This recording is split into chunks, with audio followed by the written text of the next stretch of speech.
प्रवक्ष्यामि कुञ्जिकास्तोत्रमुत्तमम् येन मन्त्रप्रभावेण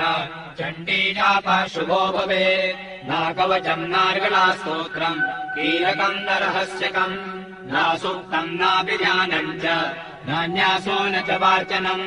कुञ्जिकापाठमात्रेण दुर्गापाठफलम् लभेत् अधिगुह्यतरम् देवि देवानामपि दुर्लभम् गोपनीयम् प्रयत्नेन स्वयोनियम पार्वती मारणम् मोहनम् वश्यम् स्तम्भनोच्चाटनादिकम् पाठमात्रेण संसिद्धे कुञ्जिकास्तोत्रमुत्तमम् ॐ ऐं ह्रीं क्लीं चामुण्डायै विच्चे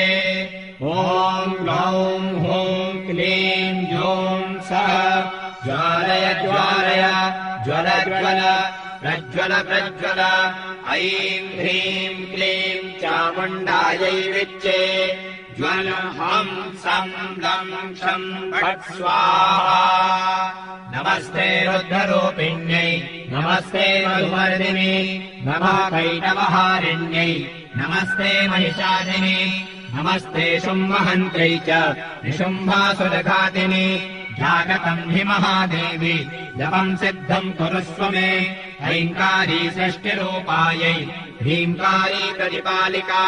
क्लीङ्कारी कामरूपिण्यै बीजरूपे नमोऽस्तु ते चामुण्डा चण्डघाती च यैकारी वरदायिनी विच्चे चाभयदा नित्यम् नमस्ते मन्त्ररूपिणी धाम् धीम् धूम् दुर्जटेः पत्नी वां वीं ॐ वागधीश्वरी क्रां ह्रीं ह्रूं कालिका देवी शां शीं शूं मे शुभम् कुरु हुं हुं हुंकाररूपिण्यै जं जं जं जम्भनादिनी ह्रां ह्रीं ह्रूं भैरवी भद्रे भवान्यै ते नमो नमः